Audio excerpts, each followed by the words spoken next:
संभल में प्राचीन मंदिर मिलने के बाद अब चंदौसी के मुस्लिम बहुल लक्ष्मणगंज में 152 साल पुराना बांके बिहारी प्राचीन मंदिर मिला है। यह मंदिर अब खंडर स्थिति में है। दावा है कि हिंदुओं के पलायन के बाद साल 2010 में शरारती तत्वों ने मूर्तियां खंडित कर दी। मुस्लिम आबादी से घिरे क्षेत्र में रख रखाव न होने की वजह से धीरे धीरे ये मंदिर अपना अस्तित्व खोने लगा। चंदौसी का लक्ष्मणगंज मोहल्ला नाम से तो सनातन की पहचान कराता है, लेकिन वर्तमान में यहाँ की आबादी 100% मुस्लिम बहुल है। 25 साल पहले तक यहाँ हिंदुओं की बड़ी आबादी होती थी, लेकिन धीरे धीरे यहाँ मुस्लिम आबादी बढ़ती गई। इसके बाद हिंदुओं का पलायन शुरू हो गया। इसका असर यहाँ मौजूद करीब 152 साल पुराने बांके बिहारी मंदिर पर पड़ा।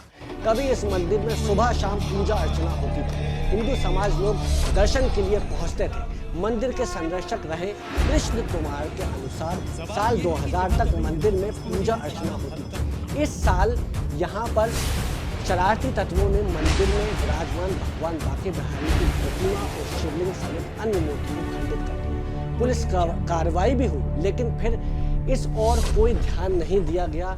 धीरे धीरे मंदिर के गेट, शिखर आदि तोड़ दिए गए। मंदिर पूरी तरह खंडर में तब्दील हो चुका है। यहाँ मंदिर में मूर्तियों के स्थान पर उनके निशान मात्र दिखते हैं। वहीं संभल में 32 साल से बंद एक और मंदिर के कपाट खोले। 1992 में संभल में हुए दंगे के बाद से बंद मोहल्ला कछवायान स्थित प्राचीन राधा कृष्ण मंदिर को 32 साल के बाद प्रशासन ने खुलवा दिया। मंदिर की साफ सफाई के बाद लोगों ने पूजा अर्चना शुरू कर दी। मंदिर की सुरक्षा के लिए फोर्स तैनात की गई है।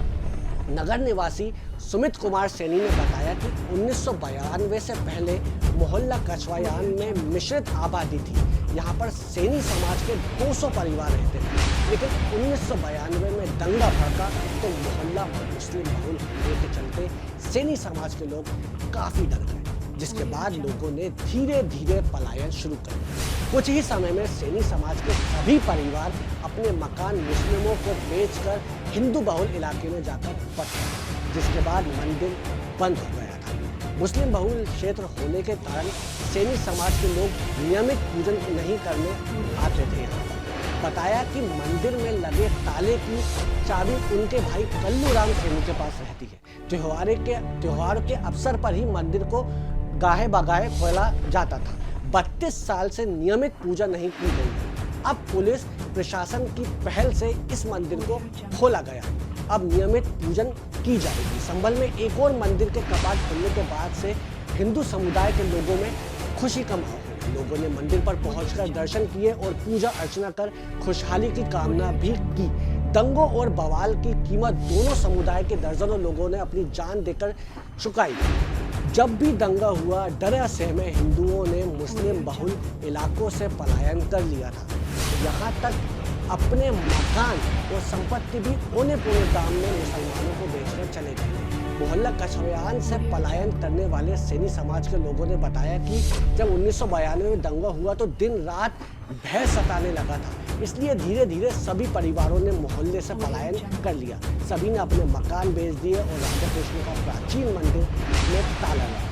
स्थानीय निवासी ऋषिपाल सिंह सैनी ने बताया कि मुस्लिम इलाके में मंदिर है, इसलिए किसी ने भी मंदिर को नियमित खोलने की हिम्मत ही नहीं दिखाई। त्योहारों पर ही मंदिर खोला जाता था और पूजन करने के बाद बंद कर दिया जाता था। यह सिलसिला पिछले 32 वर्षों से चल रहा था। ये सब सुनकर आपको लग रहा होगा कि हम ये पाकिस्तान या अफगानिस्तान या किसी मुस्लिम देश की बात कर रहे हैं। हम आपको बता दें, ये अफसोस की बात है कि ये सब यहीं हिंदुस्तान, भारत के शहरों का हाल है। और ना जाने ऐसे कितने ही शहर होंगे, कितनी ही जगह होंगी जहां ये सब चल रहा होगा, जहां अपने ही देश में हिंदुओं ने पलायन कर लिया, अपने ही देश में मंदिर डर से बंद पड़े। क्या आपने कभी कल्पना करी है कि क्या कभी ऐसा हो सकता है कि किसी इस्लामिक देश में मुस्लिम को पलायन करना पड़े या मस्जिदों को डर से बंद कर दिया जाए? कभी ऐसा मुमकिन है? ये मुमकिन ही नहीं है। लेकिन यहाँ भारत में जहाँ 100 करोड़ से ज़्यादा हिंदू रहते हैं, वहाँ हिंदुओं का ये हाल। और इतना सब होने के बाद भी हम हिंदू अभी तक जात पात में बटे हुए।